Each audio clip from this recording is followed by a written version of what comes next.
Hello, I'm back with another one. The camera had cut me off from my nonsense, so I may take that as a signal to cut to the chase.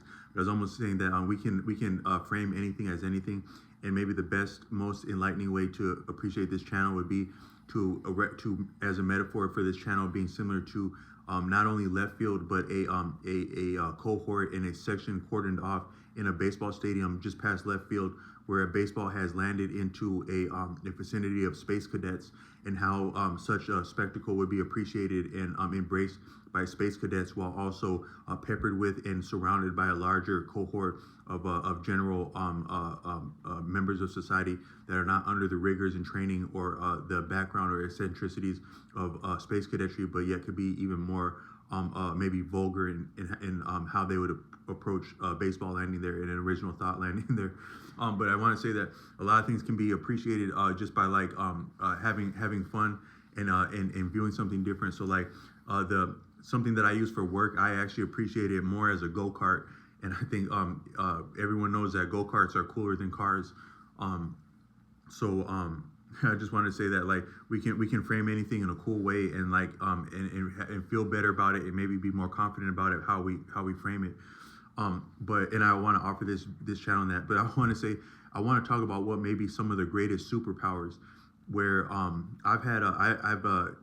looked after young people in my regular profession, and I have actually ventured some conversations with young people about superpowers, and they were not the least bit shy to challenge me about what it means to be a superhero, and even provide a critique and insight into my own pretensions and assumptions about what superhero would be. Probably the most salient of which is when I equated one passenger I was driving, that if I could pick any character, I would say they'd likely be like the hero Venom, and they said no, actually I'd be like myself. So that's an example of how you can actually get one upped and better than someone younger than you in the most simple expression of logic, where we can be confounded by someone younger. But I have had discussions about being a superhero with different people.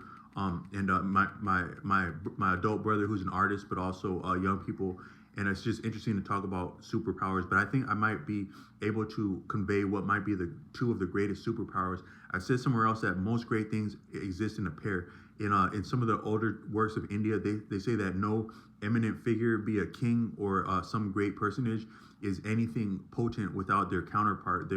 In that sense, their equal and opposite counterpart being a female attendant of a male personage, both the female and the male not being as great in themselves as they are combined. So many things that are really potent can be like a dual pair.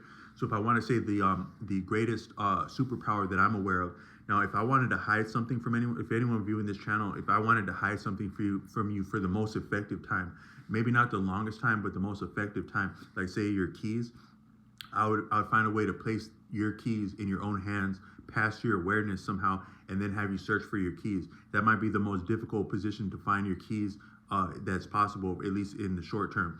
And then when you do discover it, it's yet still daunting and profound that it had been right there the whole time. So I want to say that this might seem like obvious on the surface, but sometimes that's actually your greatest insight and discovery, is what had been very subtle, very, very simple and obvious. Simple things being greater than great things in many senses. So what I think would be the greatest power is asking questions and then lining things up. So like I was just thinking to myself, because like I'm about to get out and do some delivery work, and a lot of times when I do that, I have like a podcast playing. But right now I had misplaced my power bank, my extra power supply, while visiting family at a hospital recently. So I'm working with a phone that can only go. It's a smartphone of somewhat late model, not recent model, but not old either. But the battery isn't so strong, so I only have so long to work with it on any battery charge. And I was just thinking to myself of listening to some cool podcasts. I was going to listen to the Art of Seduction by Robert Greene. I was thinking of watching that because I have some of his works on Audible. But then I was thinking that actually a better one would be to use the phone is the best way I can delivering, and then maybe get back to that when I get done working tonight. So that some of within our the blessing of liberty that we have as independent people, maybe one of the greatest blessings it would be liberty, if you can really appreciate liberty. And to contrast with that, I was being tongue-in-cheek about like some training, some recruits being excused to an outing for morale. but even under the discipline, the rigors of training, which yet actually further our later scope of agency and even independence, having gone through rigors and deprivations in liberty, but yet liberty is one of the greatest blessings, if not the greatest blessings in life. If I could think of anything greater than liberty, it would be experience. Experience is maybe the greatest benefit or blessing, but no less liberty is right up there. And so we have liberty to do different things. And one of the greatest expressions of liberty in our own life is just simply to order things. Like, how am I going to go about the rest of my day? I'm going to use the charge that I have in the most effective way. And then later, when I can get back and I can plug the phone in and operate it with full access to power, having already squared away whatever work I was going to do for the day, now I can enjoy it. So I just ordered something different than that and lined it up.